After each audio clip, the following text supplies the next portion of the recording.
பூரிக்கு எவ்வளோ side dish இருந்தாலும் அதில் எனக்கு ரொம்ப பிடிச்சதுன்னு பார்த்தீங்கன்னா சன்னா மசாலா தான். பூரி கூட நல்ல காம்பினேஷன்.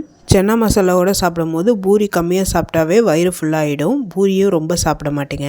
வாங்க என்னோடய ஸ்டைல் சன்னா மசாலா எப்படின்னு பார்க்கலாம். ஓவர் நைட் சோக் பண்ண 120 கிராம் சென்னாவை ப்ரெஷர் குக்கரில் ஆட் பண்ணிவிட்டு தேவையான அளவுக்கு உப்பு, சென்னா முழுகிற அளவுக்கு தண்ணி ஊற்றி 6 விசிலுக்கு ப்ரெஷர் குக் பண்ணி எடுத்து வச்சுக்கோங்க.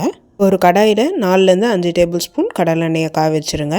இப்போ அரை டீஸ்பூன் ஜீரகம், அரை டீஸ்பூன் பெருஞ்சீரகம் போட்டு பொரிய விடுங்க. ஜீரகம் பெருஞ்சீரகம் பொரிஞ்சோடனே 3 பெரிய வெங்காயத்தை நல்லா ஸ்லைஸ் பண்ணி ஆட் பண்ணிக்கோங்க. பொன்னிறமாக ஆற வரைக்கும் நல்லா ஃப்ரை பண்ணுங்கள். அதில் 1 teaspoon ginger garlic paste add பண்ணிக்கோங்க. நல்லா மிக்ஸ் பண்ணி விடுங்க. வெங்காயம் முக்கால்வாசி சாட்டே ஆன பிறகு இஞ்சி பூண்டு விழுது சேர்த்திங்கன்னா ஸ்டிக் ஆகாமல் இருக்கும்.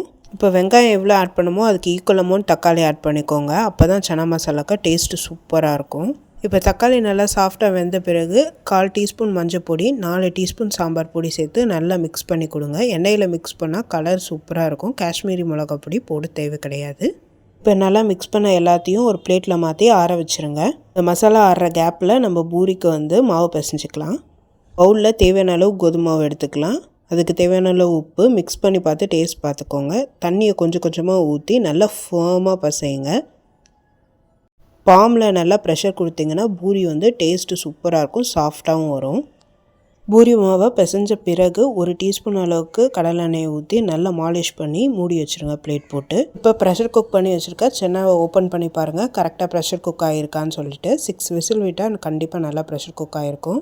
இப்போ நம்ம ஆற வச்சுருக்க மசாலாவை நம்ம மிக்சர் ஜாரில் சேர்த்துக்கலாம். அது கூடவே 2 டேபிள் ஸ்பூன் வேக வச்ச சென்னாவை ஆட் பண்ணி தேவையான அளவு உப்பு போட்டு நல்லா ஃபைன் கிரைண்ட் பண்ணிடுங்க. உப்பு காரம் கரெக்டாக இருக்கான்னு இப்போ செக் பண்ணிக்கலாம். கடாயில் ஒரு 3 டேபிள் ஸ்பூன் கடலை எண்ணெயை காய வச்சுருங்க. இப்போ ஃபைன் கிரைண்ட் பண்ணியிருக்க பேஸ்ட்டை ஆட் பண்ணிடுங்க. ஒரு மிக்ஸ் கொடுத்துட்டு வேக வச்ச சென்னா அதோட பாயில் பண்ண வாட்டரையும் சேர்த்துக்கோங்க. கன்சிஸ்டன்சியை செக் பண்ணிக்கோங்க. ரொம்ப திக்காகவும் இருக்கக்கூடாது, ரொம்ப தின்னாகவும் இருக்கக்கூடாது. நம்ம கிரைண்ட் பண்ணும் போது மசாலா கூட சென்னாவை ஆட் பண்ணியிருக்கனால நல்லா திக்னஸ் கொடுக்கும். 5 நிமிஷம் கொதித்த பிறகு அரை டீஸ்பூன் கரம் மசாலா சேர்த்துக்கோங்க. அது கூடவே அரை டீஸ்பூன் வெள்ளை சர்க்கரை சேர்த்துக்கோங்க. இது நல்ல டேஸ்ட்டு பேலன்ஸ் பண்ணி கொடுக்கும். இது ஹோட்டல் ஸ்டைல் சன்னா மசாலா மாதிரியே இருக்கும். கலரும் சரி டேஸ்ட்டும் சரி ரொம்ப சூப்பராக இருக்கும். எனக்கே வீடியோ ரெக்கார்ட் பண்ணும்போது பார்க்கறதுக்கு ரொம்ப டெம்ட் ஆகுது. இப்போ நம்ம பிசைஞ்சு வச்சுருக்க கோதுமை மாவை சின்ன சின்ன பாலாக உருட்டிக்கோங்க. எப்பயுமே பூரிக்கு உருட்டும் போது மாவு தொட்டு டஸ்ட் பண்ணாதீங்க. எண்ணெயில் லைட்டாக டிப் பண்ணி ஈக்குவலாக திரட்டிட்டு சூடான எண்ணெயில் போட்டு 2 செகண்ட் விட்டுருங்க. அதுக்கப்புறம் எல்லா சைடும் ப்ரெஸ் பண்ணி விட்டிங்கன்னா நல்லா பூரி உப்பி சாஃப்டாக வரும். உங்களுக்கு எந்த காம்பினேஷனில் பூரியை சாப்பிட பிடிக்கணும் கமெண்டில் சொல்லுங்கள். Happy cooking, healthy living. இந்த மாதிரி டெலிஷியஸ் ரெசிபிக்கு சக்தி ரெசிபியை சப்ஸ்கிரைப் பண்ணிக்கோங்க.